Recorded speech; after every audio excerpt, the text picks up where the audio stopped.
Hai, Shalom, puji nama Tuhan, selamat hari Minggu buat seluruh jemaat Gereja Anugerah Bethesda Kelapa Gading.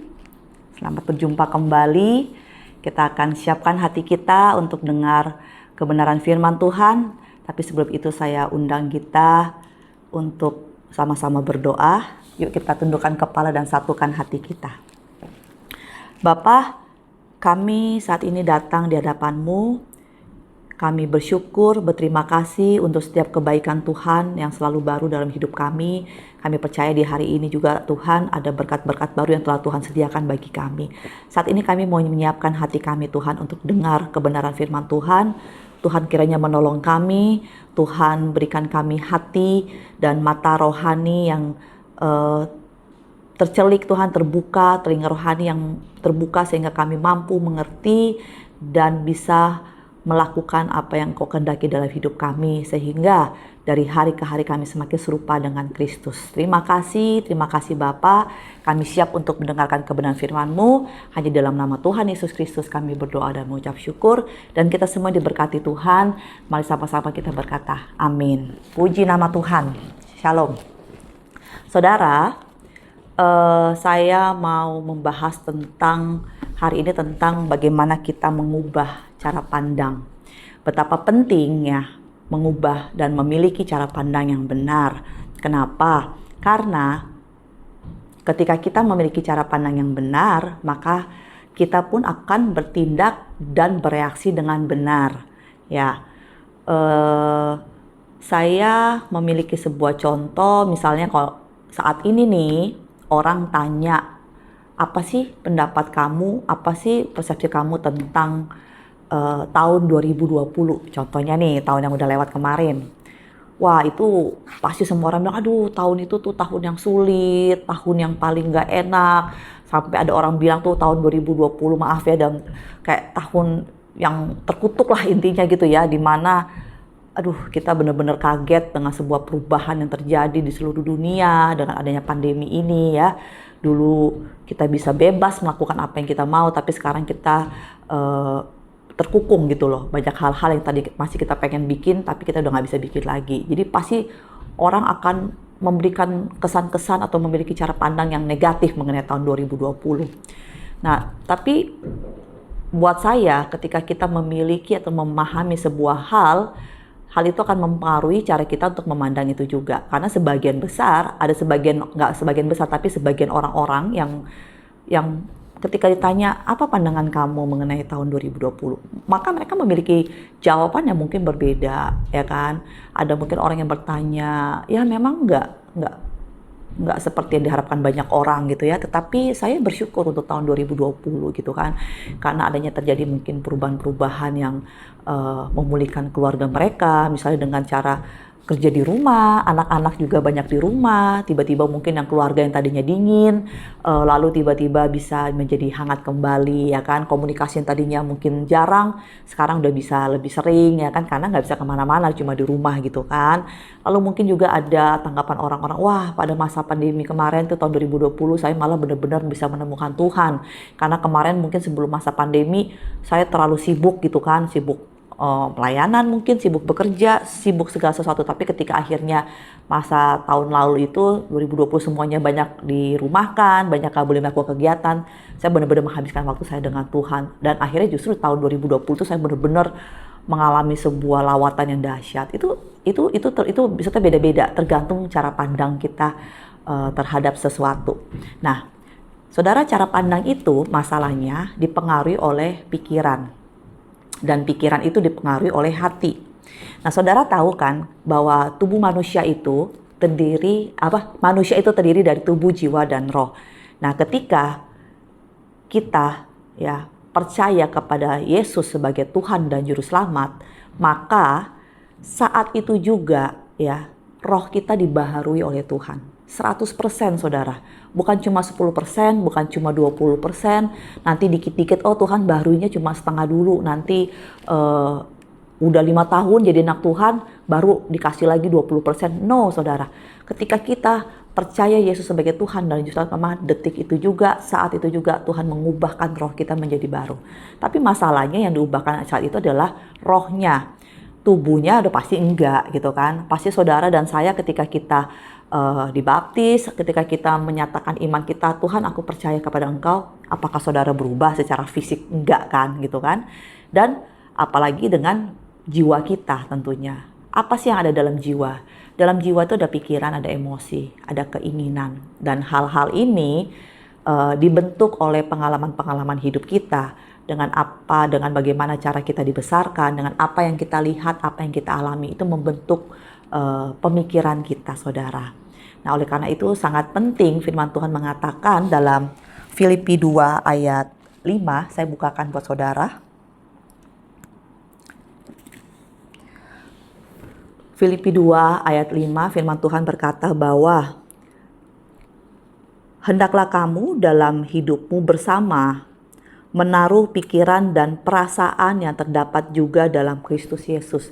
Dikatakan hendaklah kamu dalam hidupmu, ya, dalam hidup kita bersama sebagai orang percaya, menaruh atau memiliki pikiran dan perasaan yang terdapat dalam Kristus Yesus.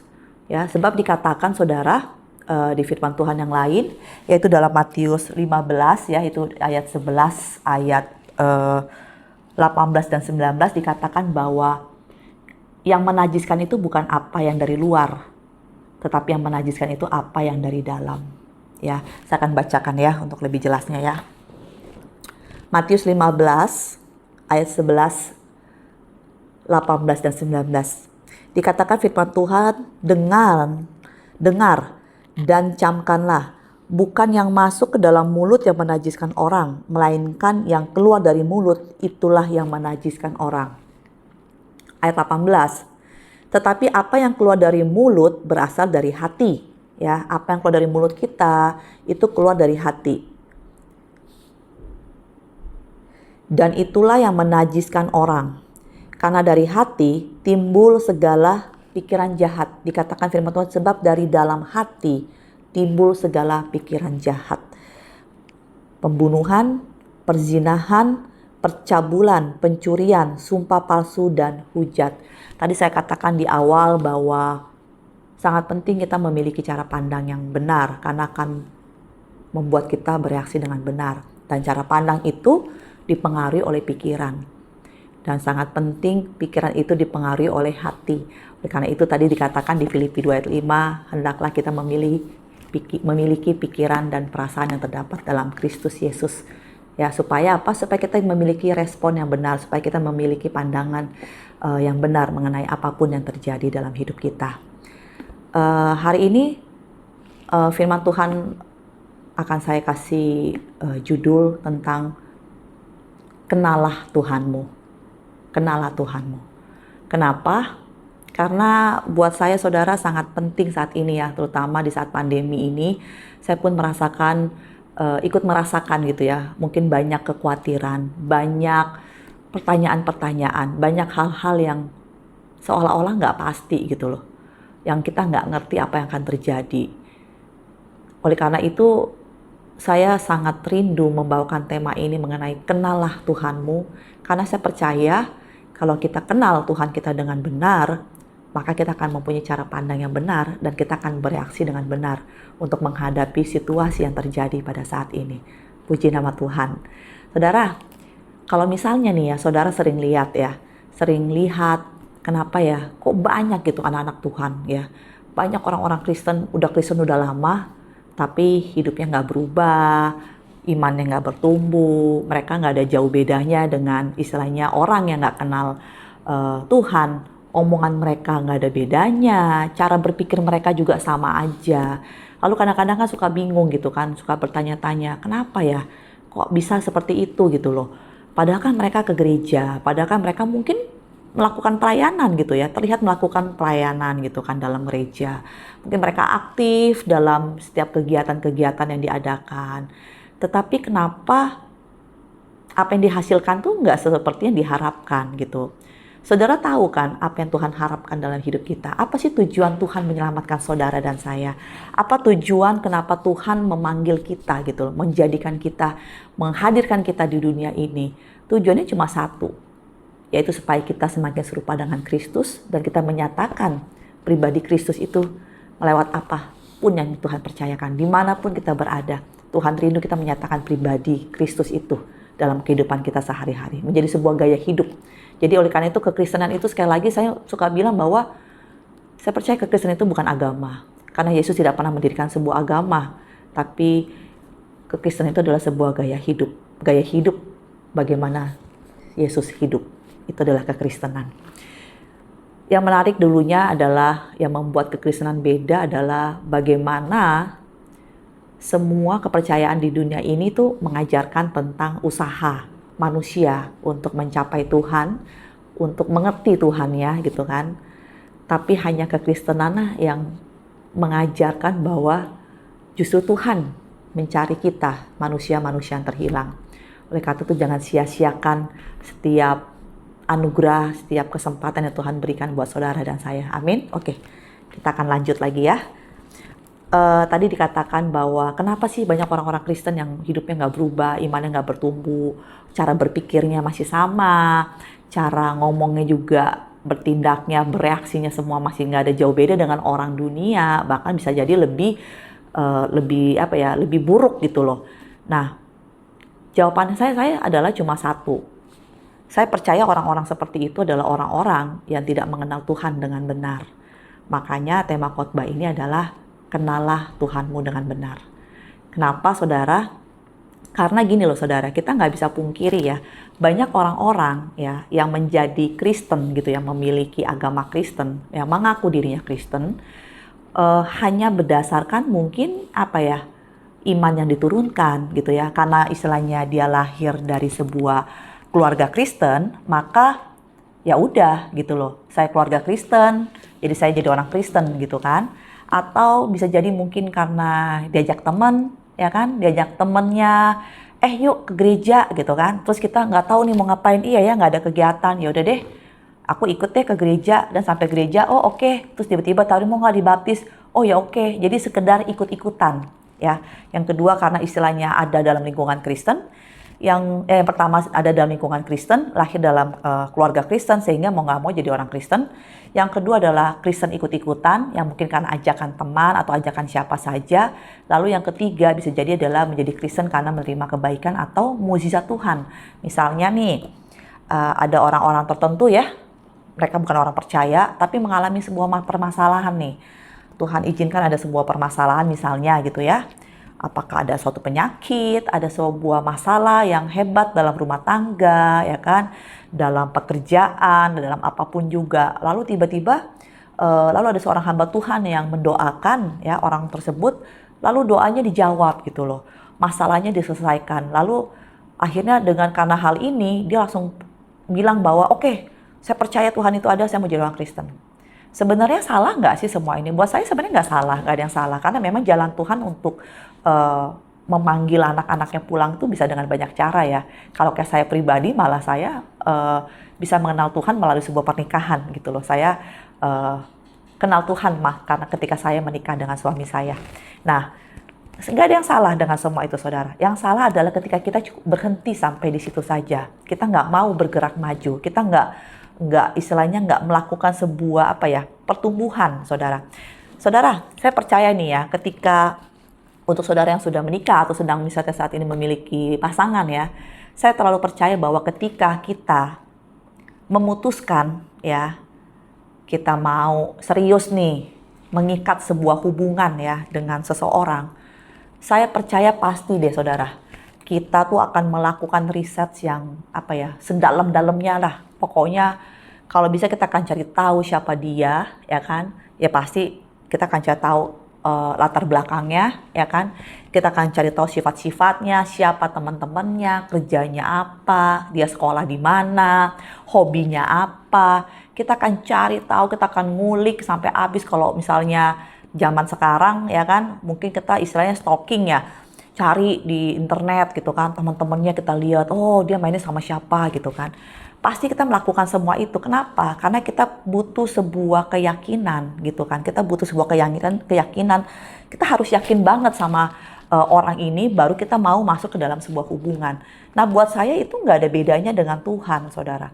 Saya misalnya bingung ketika ada orang yang mengaku bahwa dia Kristen, tapi dia nggak mau istilahnya apa ya, bergaul intim dengan Tuhan. Dia ngaku bahwa dia percaya Tuhan itu ada, tapi dia nggak pernah punya hubungan dengan Tuhan. Saudara, mungkin mudah ya buat seseorang mengatakan bahwa saya percaya Tuhan itu ada. Tapi nggak mudah untuk seseorang mengatakan bahwa saya yakin Tuhan itu ada. Karena dibutuhkan sebuah pengenalan untuk mengatakan keyakinan. Beda ketika kita mengenal seseorang artis atau tokoh-tokoh masyarakat ya, public figure gitu kan. Kita kalau kita ngefans atau nggak usah ngefans deh, intinya kalau kita mau tahu tentang seseorang yang misalnya public figure atau siapapun juga gitu kan, kita dengan mudah bisa cari informasi sebanyak-banyaknya tentang dia, ya kan? Kita bisa cari tahu istilahnya dia asalnya dari mana, ya kan? Kita bisa cari tahu dia menikah dengan siapa, punya anak berapa, ya kan? Apa juga perjalanan karirnya atau apa aja yang dia suka, hobinya apa aja. Kita bisa cari tahu itu semua. Kita bisa punya banyak pengetahuan tentang orang tersebut, tetapi buat saya beda kalau kita kenal dengan orang tersebut. Dan itu juga kembali sama gitu loh saudara. Dengan Tuhan pun seperti itu. Misalnya kita tahu banyak tentang Tuhan, ya kan? Kita tahu Tuhan itu penyembuh, kita tahu Tuhan itu penuh kasih, kita tahu Tuhan itu pengampun, kita tahu Tuhan itu maha besar. Tapi cuma tahu. Cuma apa kata orang gitu loh. Cuma apa kata pendeta gitu loh. Cuma berdasarkan kesaksian orang, kita nggak pernah benar-benar mengalaminya gitu.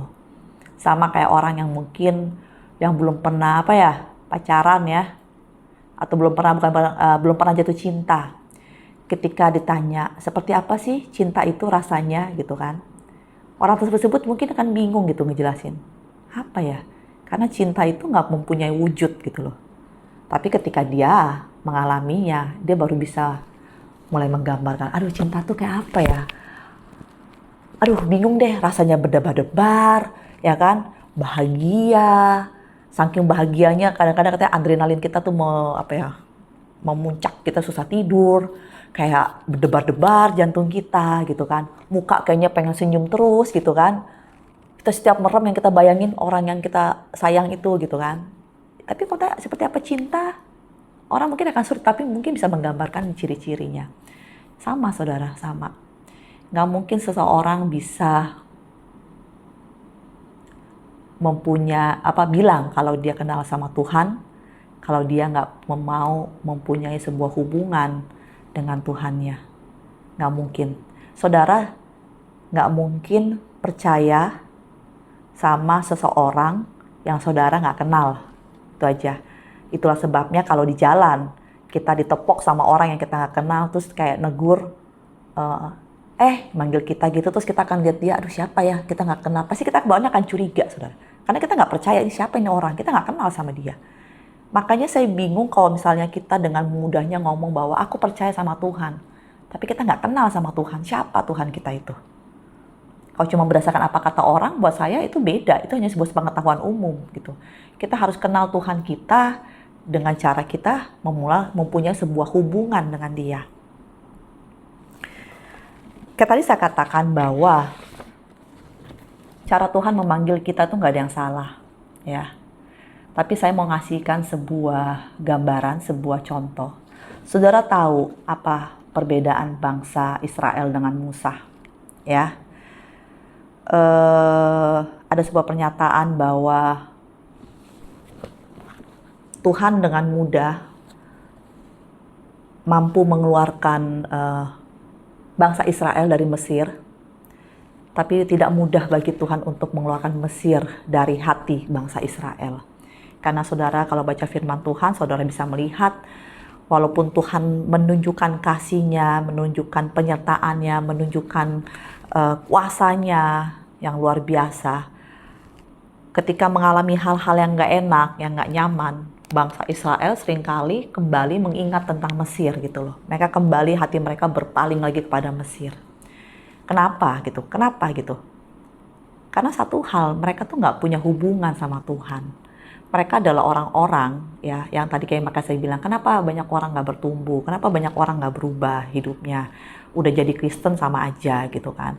Karena ya itu, mereka nggak punya hubungan, mereka nggak kenal Tuhan mereka gitu loh. Saudara tahu kan sebuah peristiwa di mana Tuhan mengundang bangsa Israel ya di Gunung Horeb. Saat itu Tuhan bilang ke Musa bahwa dia mau bertemu dengan bangsa Israel, ya kan? Dia mau menyatakan dirinya kepada bangsa Israel. Tapi kita kalau dalam membaca peristiwa itu, di mana kita tahu bahwa bangsa Israel menolak gitu loh. Bangsa Israel menolak, mereka hanya mau memposisikan diri mereka sebagai orang yang hanya tahu tentang Tuhan, tapi mereka nggak mau kenal sama Tuhan. Mereka takut sama Tuhan. Mereka nggak mau memiliki sebuah komitmen yang lebih dalam dengan Tuhan. Padahal bangsa ini selama di padang gurun 40 tahun luar biasa loh, Tuhan nyatakan mukjizat loh. Tiap hari lihat mukjizat dari Tuhan, ya kan?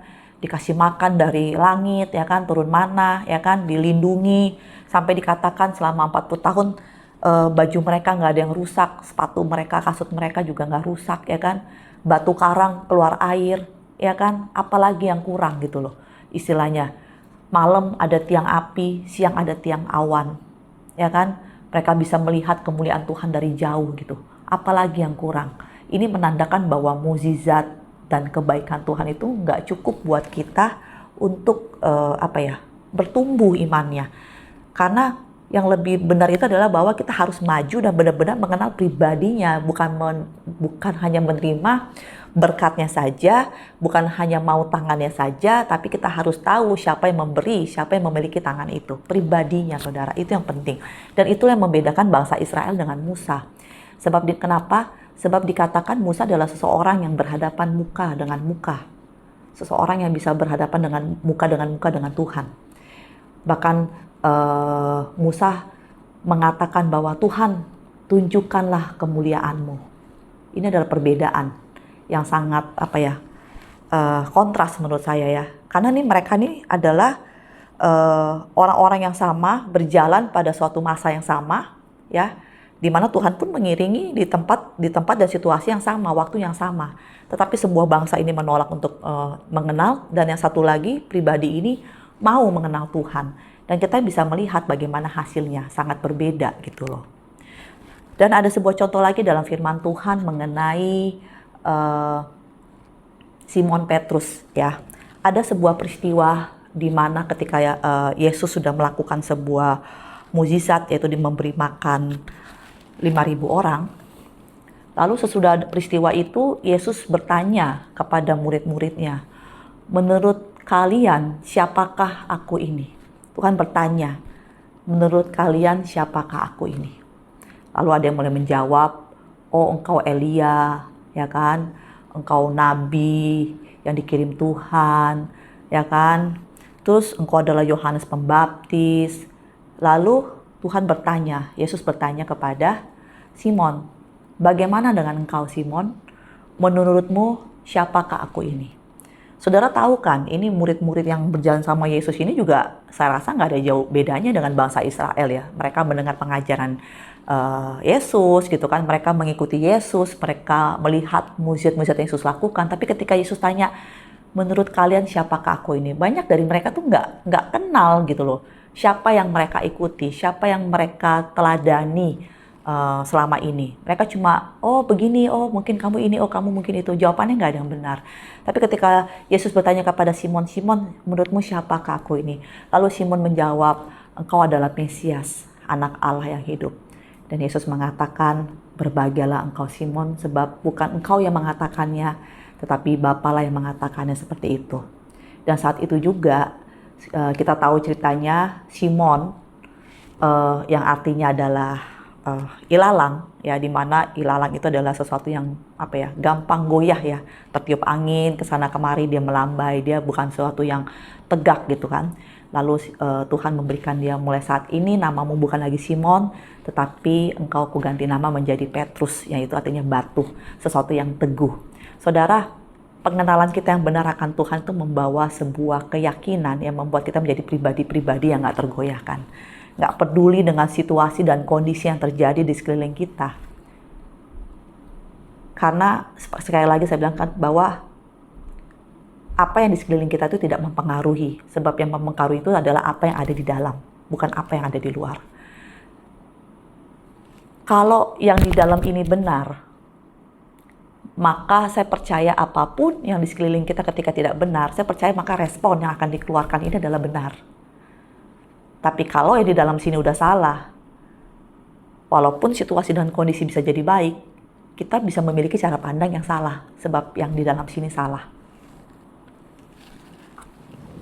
Oleh karena itu, pada hari ini, buat semua saudara yang mendengar firman Tuhan,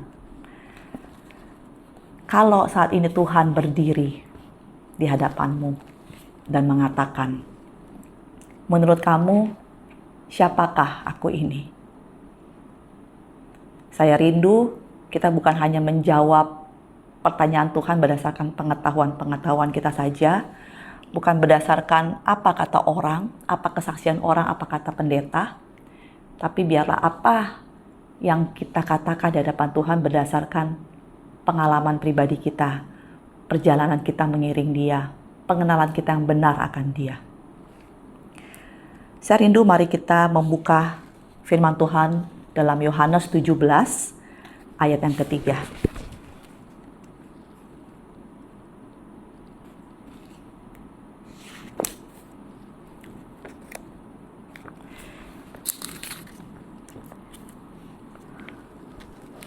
Yohanes 17 ayat yang ketiga, ini sebagai ayat penutup kita pada hari ini. Saya percaya banyak dari kita selalu pengen punya hidup yang kekal. Dan banyak orang tapi nggak ngerti sebenarnya apa sih hidup yang kekal itu. Orang mengira hidup kekal itu kebanyakan adalah, hidup kekal itu nanti, hidup ketika di sorga. Yuk kita baca firman Tuhan sama-sama supaya kita mengerti apa yang Tuhan maksud dengan hidup yang kekal. Yohanes 17 ayat 3 firman Tuhan berkata, inilah hidup yang kekal itu. Inilah hidup yang kekal itu. Yaitu bahwa mereka mengenal Engkau, satu-satunya Allah yang benar, dan mengenal Yesus Kristus yang telah Engkau utus. Jadi hidup kekal yang selama ini orang-orang banyak impikan, itu adalah sebenarnya pengenalan yang benar akan Tuhan kita. Mengenal Tuhan dengan benar akan mengubahkan kita, mengubahkan cara pandang kita, sehingga kita memiliki reaksi yang benar seperti yang Tuhan mau, terutama pada masa ini. Tadi saya katakan di awal, apa sih yang menjadi tujuan Tuhan? Apa sih kehendak Tuhan? Apa sih isi hati Tuhan bagi kita? Dan gimana kita bisa tahu kalau kita nggak kenal, kita nggak punya hubungan sama Tuhan? Oleh karena itu, pada hari ini, saya rindu dan saya mengajak saudara semua yang mendengarkan firman Tuhan. Saudara, yuk kenalah Tuhanmu dengan benar. Jangan lagi memiliki pengenalan yang kosong. Karena Tuhan gak mau punya follower. Tuhan gak butuh follower banyak gitu loh. Tuhan butuh murid. Orang-orang yang mau melakukan apa yang diajarkan. Orang-orang yang mau melakukan apa yang Dia mau kita lakukan dalam kehidupan ini. Tadi saya katakan di awal, apa yang Tuhan mau? Tuhan mau dalam kehidupan kita di muka bumi ini, kita menyatakan siapa Kristus melalui apapun yang kita lakukan. Tapi nggak mungkin kita menyatakan siapa Kristus kalau kita nggak kenal siapa Kristus itu. Kita nggak mungkin bisa menyatakan kasih Bapa kalau kita nggak kenal siapa Bapa itu. Dan kita nggak mungkin menyatakan kelemah lembutan Roh Kudus, kasih setianya, cintanya, kalau kita juga nggak bisa mengenal siapa Roh Kudus itu, Sang Penghibur. Yuk saudara, terutama pada masa pandemi ini, saya yakin kita udah Tuhan sudah membukakan pintu. Ya, di tengah dulu kita sangat sibuk, kita mungkin buat cari Tuhan tuh sibuk sekali gitu kan. Tapi sekarang kayaknya seolah-olah buat saya Tuhan membuka pintu buat saudara dan saya untuk lebih tenang, ya, untuk kita bisa memberikan waktu lebih banyak lagi untuk tahu tentang siapa Tuhan kita. Ingat, semakin kita kenal dengan Tuhan kita, itu akan mempengaruhi cara pandang kita mengenai Dia. Kita nggak akan pernah bisa bilang betapa besar Tuhan kita nggak akan pernah bilang betapa dahsyatnya Tuhan kita, betapa baiknya Dia, kalau kita nggak pernah benar-benar mengenal Dia, kalau nggak kita benar-benar mengasihi dan memiliki hubungan dengan Dia. Yuk, kita kenal Tuhan kita dengan benar yuk, supaya cara pandang kita berubah, cara hidup kita berubah, cara kita bereaksi, cara kita berpikir, semuanya berubah menuju arah yang lebih benar, yaitu semakin serupa dengan Kristus. Terima kasih, Tuhan Yesus memberkati. Mari kita satu dalam doa. Bapa, kami bersyukur, berterima kasih untuk setiap kebenaran firman-Mu yang sudah datang bagi kami semua pada siang hari ini. Kami berterima kasih untuk cinta-Mu, untuk setiap kasih setia-Mu Tuhan, untuk hati-Mu yang selalu ada bagi kami. Tuhan, tolong kami untuk dari hari ke hari kami semakin mengenal Engkau dengan benar Tuhan. Karena mustahil bagi kami Tuhan untuk menyerahkan kehidupan kami kepada sebuah pribadi yang kami nyatakan sebagai Tuhan dan sebagai Raja kami, sebagai Juru Selamat kami. Tetapi kami tidak pernah mengenal pribadi itu Tuhan. Oleh karena itu Roh Kudus bawa kami lebih dekat lagi. Bawa kami untuk lebih lagi mengenal hati Tuhan. Bawa kami lebih dekat lagi untuk mengenal pikiran-pikiran Tuhan. Kehendak Tuhan dan rancangan Tuhan yang dahsyat dan luar biasa atas hidup kami. Terima kasih Bapa, terima kasih. Kami bisa menyatakan bahwa kami bangga punya Allah seperti Engkau. Kami bangga Tuhan, sebab tiada yang sama seperti Engkau, tiada Allah yang seperti Engkau Tuhan. Hanya pribadi-Mu yang luar biasa Tuhan. Terima kasih Bapa, terima kasih. Biar setiap benih firman Tuhan yang sudah ditaburkan pada hari ini tidak berlalu dengan sia-sia, tapi Engkau memateraikannya Tuhan di dalam nama Tuhan Yesus Kristus. Sehingga dari hari ke hari Tuhan, kami semua Tuhan bukan hanya sebagai pendengar, tapi kami diberikan kekuatan, kemampuan untuk menjadi pelaku daripada kebenaran firman-Mu, sehingga kami bisa menjadi semakin hari seperti Kristus. Terima kasih Tuhan, terima kasih. Dan saat ini Tuhan, kami akan segera mengakhiri ibadah kami.